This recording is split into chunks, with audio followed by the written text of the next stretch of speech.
नमस्कार. देशोन्नती संपादकीयमध्ये मी धवल आपलं स्वागत करतो.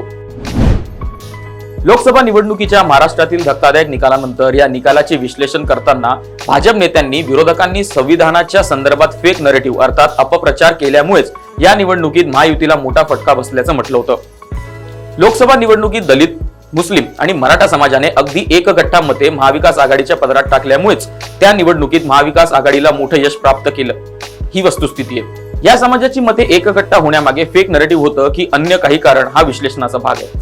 परंतु विधानसभा निवडणुकीत हा एकगठ्ठा परिणामकारकरित्या फोडण्यात महायुतीला यश आलं आणि त्यांनी त्यामुळेच या निवडणुकीत महायुतीला प्रचंड यश प्राप्त झाले, ही देखील वस्तुस्थिती आहे. महायुतीला लोकसभेत फेक नरेटिव्हचा फटका बसला म्हणजे तसा निष्कर्ष महायुतीच्या नेत्यांनी काढला.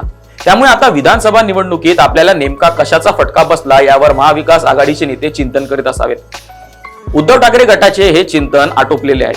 ईव्हीएम या सामायिक कारणाव्यतिरिक्त महाविकास आघाडीतील उद्धव ठाकरे गटाला महायुतीकडून पेरण्यात आलेल्या हिंदुत्वाच्या संदर्भातील फेक नरेटिव्हचा फटका बसला या निष्कर्षावर ठाकरे गट पोहोचलाय. त्यामुळे लवकरच होऊ घातलेल्या स्थानिक स्वराज्य संस्थांच्या निवडणुकीत आणि त्यातही खास करून मुंबई महापालिकेच्या निवडणुकीत विरोधकांचे हे फेक नरेटिव्ह मोडून काढण्याचे आवाहन उद्धव ठाकरेंनी आपल्या नेत्यांना आणि कार्यकर्त्यांना केले आहे.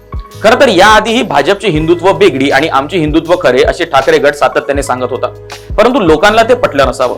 त्यामुळे आपल्याला या निवडणुकीत मोठा फटका बसला हे त्यांच्या चिंतनाचे सार आहे. आता त्यांचे खरे हिंदुत्व ठाकरे गट कशा पद्धतीने लोकांसमोर मांडेल हे पाहणं गरजेचं आहे.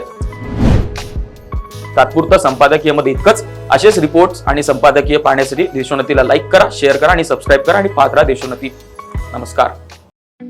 ठळक घडामोडींसाठी देशोन्नती न्यूज चॅनलला सबस्क्राईब करा आणि बेल आयकॉन प्रेस करा.